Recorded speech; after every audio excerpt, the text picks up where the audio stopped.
The show where there are no penalties, nothing is offside, and everything is fair game. This is The Gloves Are Off.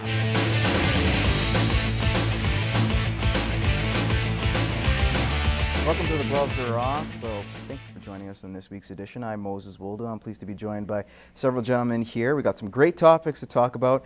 First and foremost, my co-host, Greg Buchanan, much like Sidney Crosby, loves to cut in line, or at least gets that preferential treatment amongst Lloydminster when it comes to restaurants and, you know, not only licenses. I don't know. This is the rumors I hear. Yeah, I don't believe everything I hear.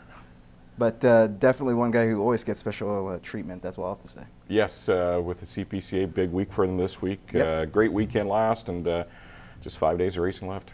And this man who's looking for a spot in Calgary, Dave Galloway. You are a chuck wagon driver, currently sitting in 13th? 12th. Sorry for shortchanging you. That's all right. In 12th place, looking to catch up with Lane Bremner, Chris Molly, who grabbed the final 2 spots going into the final this weekend. Thanks for joining us. Yeah, thanks for having me. All right, perfect. We'll start off with the CPCA, of course, the final starting Wednesday, going through Sunday. Great 5 days of racing.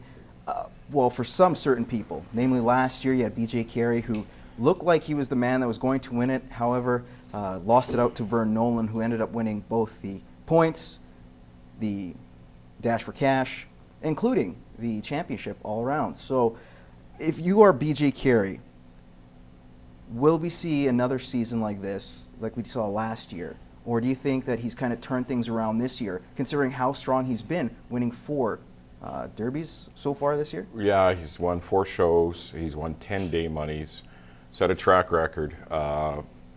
You know what? You got to think that he's one of the favorites to win this week in Lloyd. But it's wagon racing. Expect the unexpected.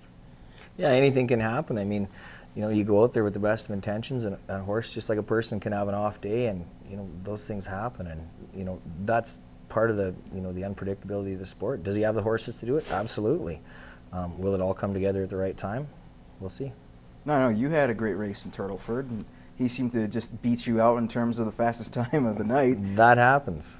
Yeah, you know, BJ's a tough guy to catch. He really is. He's been tough right from the start of the year, and you know, we've just been working on developing our barn, and we came close last weekend, but close doesn't always count. You guys know him personally, you know, racing against him, you're friends with him. How does that dynamic work for him? You know him, how he is mentally, and I think that's the biggest thing, knowing to overcome shortcomings, what happened years prior, penalties, you name it. What does he do to kind of erase last year's memory? You race one race at a time, one day at a time. You don't worry about what happened, you know, in the previous race or the previous day or the previous year. You just can't, because like I said, you know, the unpredictability of the sport, and you know, every time you go on the racetrack, even for a guy like myself or BJ that we run 2 races a day, you know, sometimes that first race doesn't go so well, but you know, 15 minutes later you're back in for another race for points that count towards, you know, the Calgary Stampede, and if you're not willing to let go of what's just happened, block that out of your mind and focus on what has to happen, it's going to haunt you. They always tell the drivers, and a lot of drivers tell me on the CPCA radio network, that you have to have a very short memory in chuck wagon racing.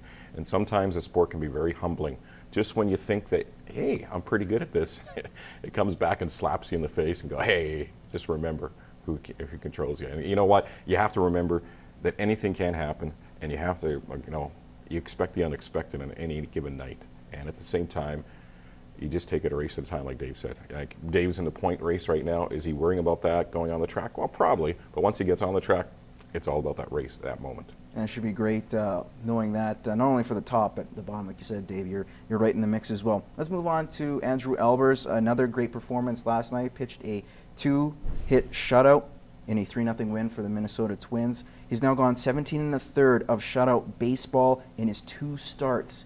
Are we starting to see a player that is, we'll say, for real, a guy who could stay on a major league roster long term? If he's done it so far, who's to say how long it'll last? And you know, he's definitely come in with a bang. That's great. You can never take that away from him. Is it going to continue on? We'll see. Not so much the shutouts. Yeah. I'm not saying he's not going to shut out everybody. Yeah. But you look at his 2 starts, they're against teams that are fighting for a wild card spot. And they're pretty good teams, Cleveland and Kansas City. So that's got to bode well for him. Yeah, right? and he's not It's not your like Houston. Yeah, he's not your typical rookie, like a 22, 23-year-old. He's 28 years old. He's had Tommy John. He's been in the minors. He doesn't throw super hard. He throws in the mid-80s, which in the Major League Baseball, that's pretty average. So he's a guy that can really work the batters. So you know what? At the age of 28, he's a mature guy. It's a matter of time. You wonder what he's going to be like next season, if he stays around next season.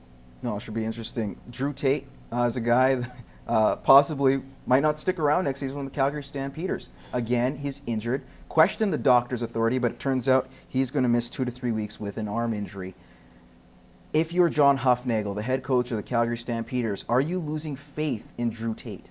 Maybe not so much in terms of his athletic ability or his play, but the fact he can't stay healthy for more than a game.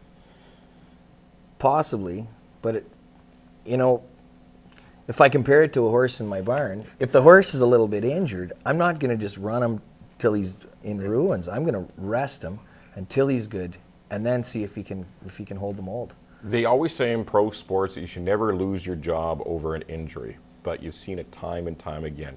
Buck Pierce, they loved him last season. They thought that he was the blood and guts of the Winnipeg Blue Bombers. All of a sudden he gets hurt 3, 4, 5 times. All of a sudden he's no longer the starting quarterback, and he's behind whoever who's going to be the starting quarterback, the quarterback of the week in Winnipeg. So it's not fair to Drew Tate, but at the same time, the Calgary Stampeders have to win. All right. Speaking of the Winnipeg Blue Bombers, you mentioned it with Buck Pierce. It looks like he'll be the backup to Max Hall, who's just announced the starting quarterback for the Winnipeg Blue Bombers, ahead of Justin Goltz, who had the job 2 weeks prior. It seems like even with Joe Mack gone, his fingerprints are still all over this. It's a debacle. Even when they chose Max Hall, you had their head coach, Tim Burke, say, you know what? It was an offensive decision. It was done by the coordinators, all the offensive staff. Then you had the offensive coordinator go out and say, you know what? It was a team decision. There's no, I don't say camaraderie, but there's no communication between the two to get their signal straight. So even in the media, they come across as a joke when it comes to an organization. Guys, where do the Blue Bombers go next here? Do they have to clean house? It seems like this team should not be around just the way they kind of goof up everything. They're like the Cleveland Indians of Major League Baseball. See, the GM should have been fired, but the GM made a mistake in hiring Tim Burke as a head coach. So there's 2 mistakes right there. You got rid of one of them, you have to get rid of the second one. And right now, they'll go in the parking lot before a Blue Bombers game and have a contest to see who the starting quarterback will be. It could be Aunt Margaret from Roblin, Manitoba, maybe. Didn't they just hire Belfoyle? They brought him in as a coordinator, yes. Yeah. So maybe that's the change they need. Maybe not. But, someone's got to take the helm of this team. They really have to. And if no one's going to step up to the plate, create some communication, give some glue to get the team sticking together. But, right from players to management. It's been a debacle. And hey, I'm a Riders fan. I you love don't it. care, I love but it. Yeah. if you're a Bombers fan, it's definitely a cause for concern. All right, guys, we're going to take a quick commercial break. When we come back, we're going to talk about the Sochi Olympics and the potential boycott from several countries. Stay tuned.